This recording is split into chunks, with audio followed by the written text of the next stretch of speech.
You know you are the creator since you are the creator of your own reality. That means you are emitting a vibration, and the law of attraction is responding to it, always perfectly. So what comes back to you always matches what you're putting out. And if you're like most people, you have quite a mixed bag that you're putting out, because mostly you are offering your vibration in response to what you're observing. And there's a lot of variety that you're observing, and you feel different ways about much of it. And so you're offering a vibration about things you want, and you're offering a vibration about things you don't want. And when you shout yes, you are attracting what you're shouting yes to.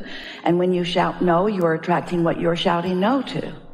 Because the law of attraction doesn't distinguish the difference in the word yes and no. It only distinguishes attention to it. So it turns out there's no such thing as no. There's just yes to wanted and yes to unwanted. And so when you begin to understand that, if you're like most people, you decide that you're going to be more deliberate about what you give your attention to. But the law of attraction has been responding to so many of your thoughts for so long that you have some patterns going, some momentum going that sometimes are hard to break, because the law of attraction, frankly, won't let you let go. When you have been thinking something for a while, maybe even because your mother thought it, or because a lot of people around you are thinking it, even though it isn't something that you want, because you've been thinking it, it's active in your vibration and therefore showing up often in your life experience. And so we come along as teachers to help you to understand these universal laws and to help you get a handle on how to live happily within them. And we say to you, be more deliberate about your thought, but we also must say to you, give yourself a break, because you've got some momentum going. A belief is a thought that you continue to think.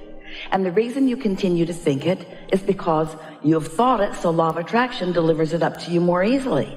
Some thoughts are easier for you to think, and you know what thoughts those are? The most practiced thoughts. The most practiced thoughts are the thoughts that are the easiest for you to think, because they're the thoughts that have the most momentum. So you need to give yourself a break when all of a sudden you can't stop hating that person that you've hated for so long. And the reason that that hate, that meanness within you feels so bad, maybe familiar, but still bad, when you feel it, is because the larger part of you never thinks that way about others. And when you do, you cause a separation between you and you. So what we mean by that is you are more than this physical body. In fact, more of you is source energy than is this physical body. And that non-physical part of you, sometimes you call that your soul. We like to call it your inner being. That non-physical part of you, who existed before you did in this body, still exists in non-physical, still is consciousness, still is aware of you, still is focusing, and still is non-physical. So that non-physical part of you is thinking about the things that you're thinking about, but not necessarily in the same way that you're thinking about them. When you see something as a problem, your inner being sees it as an asking for a solution. When you see something as having gone wrong, your inner being knows that you're collecting data and that you're launching rockets of desire that are defining your preferences. So your inner being never pushes against anything, and your inner being never feels what you would call hate or fear. Your inner being is pure positive energy. Your inner being is the vibrational equivalent of what man wants to call source energy or God. It's pure love. It's non-resistant. And that's who you are. That's who you are. But when you're here in this physical body and you see things that you think are wrong, and you feel that anger rising up within you, that's because you've defined it as wrong and you're pushing against it, while the larger part of you isn't defining it as wrong. Your inner being is acknowledging its existence, but not pushing against it. Not to get too deep into stuff too soon today here, but that's really what compassion is. Source can look at things that upset you and not be upset. And that's what makes Source so powerful and so helpful, because Source stays connected to all of that well-being, so that when you are in trouble, Source doesn't see your trouble, Source sees your solution. When you stood before Jesus dripping your illness, he did not see your illness. He knew instead your wellness. And he knew it so powerfully that while he was with you and you were with him, your illness could not exist in that vibrational frequency because of his pure connection to Source energy. One who's connected is more powerful than millions who are not. And so his knowing, his focus dominated that moment in time, and your illness was suspended under those conditions because it was just vibrationally blown out of the water. That's the easiest way to say it. Just could not exist. And then he said, go forth and tell no one, because he knew if you went home and talked about what had happened, they'd talk you right out of it. Because most people think that as things are, that's as they are. And you come to know, and certainly your Source knows, that things are always in a state of becoming, and that things are constantly changing. But for most humans, you don't let things change much. Oh, they're changing all the time. Different places, different faces, but they're changing to more of the same because your attitudes often do not change. You see things in a certain way, you believe them in a certain way, you talk to people who believe those same things in a certain way, and you hold yourself in a vibrational pattern that won't let things change for you. Where all along, what you intended and what you are often doing, you came into this physical body knowing that you would be on the leading edge of thought, on the leading edge of creation. And you knew that as you explored the variety, that you would make your personal choices, you would find your personal preferences, and that as you would see what you don't want, you would know what you did want. Even at unconscious levels, you are doing that sifting and sorting. And so when you know what you don't want, you know what you do want. That's that step one. That's asking. That's asking. The minute that that preference is defined by you, and it's a very subtle and short amount of time, the Source within you follows the rocket of desire that you've launched, holds steady upon it, and actually becomes the vibrational equivalent of it. In other words, you don't know it usually, but because of what you experienced, you just expanded because you ask, and your Source, your inner being, became that more prosperous person that you wanted, or that more loving person that you wanted. Whatever it was that you were asking for, vibrationally speaking, you just became it. So step one and step two just happened.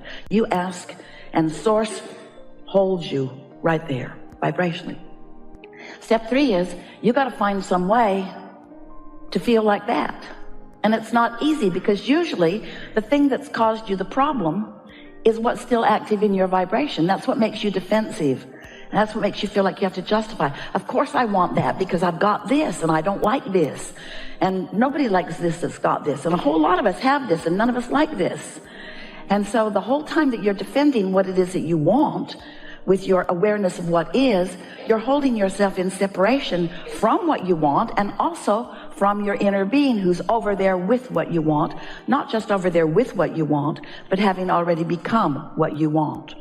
So you feel the split energy when you are justifying or defending. You feel the split energy. That's what negative emotion always is. It's you in not agreement with your inner being. And you know what? Your inner being is always way on your side. Your inner being is always jumping right on who you have become and what you want, and holds steady to it, holds that vibrational frequency so that you can utilize your guidance system and find your way into vibrational compliance or harmony with that desire. And when you do that, that's what we call step three. That's you lining up with who you really are and what you really want. And when you do that, you feel the relief happen because the negative emotion doesn't exist. You feel the relief happen because the resistance is subsiding, at least for now.